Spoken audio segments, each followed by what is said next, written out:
A woman's scream echoed across the garden, and Dietmar froze. At first, in his confusion, he thought Brigitte was playing her princess game again. But the scream didn't come from the forest.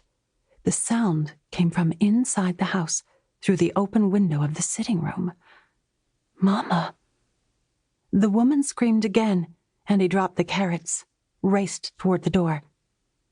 Through the window, he saw the sterile black and silver Gestapo uniforms, blood-red bands around the sleeves.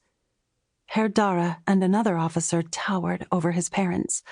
Mama was on the sofa, and Papa, his father, was unconscious on the floor. "Where is the boy?" Herr Dara demanded. "I don't know," Mama whispered. Herr Dara raised his hand and slapped her. Rage shot like an arrow through Dietmar's chest, his heart pounding as he reached for the door handle.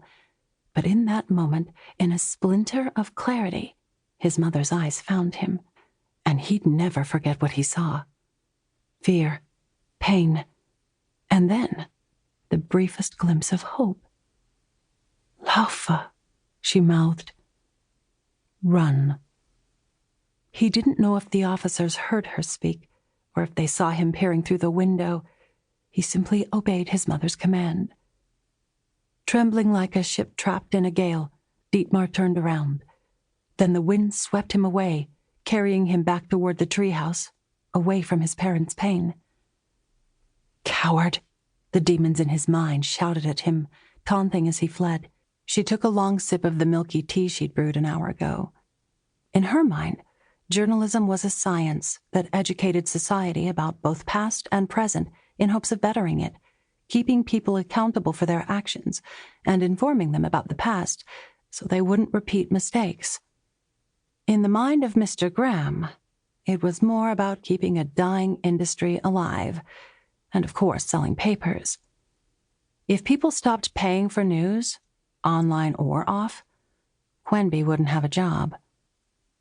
As president of World News Syndicate, Mr. Graham wasn't afraid of a little conflict or a lawsuit.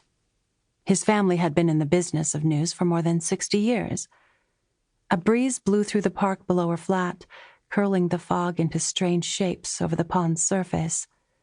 Then a ray of light pierced through it, a spotlight on nature's stage. Cue the actors, otherwise known as mallards, along with the pods of water lilies that had tucked themselves away for the night. In another half hour, she figured, the curtain would rise on them all, and she'd have to make her way to the office for her own performance during their team's Friday morning editorial meeting. Right now, she had about as much clarity as the foggy park below. Without the help of Lady Ricker's descendants, there would be no story. And Chandler might unravel in front of the whole team if Quenby didn't have at least a lead. Her mobile phone rang and she glanced down to check the number, but there was no ID. Perhaps Mrs. McMahon wanted to talk after all. Quenby rotated her mug so it aligned perfectly along the table's dark oak before answering the call. "Hello?" "My name is Lucas Hough," the caller explained. "I'm looking for Miss Vaughn." Standing, she stepped toward the window. "How can I help you, Mr. Hough?" "Is this Quenby Vaughn?" "It is." "I'm a solicitor in London." Her heart felt as if it skipped a beat or two. Had Louise already contacted her lawyer?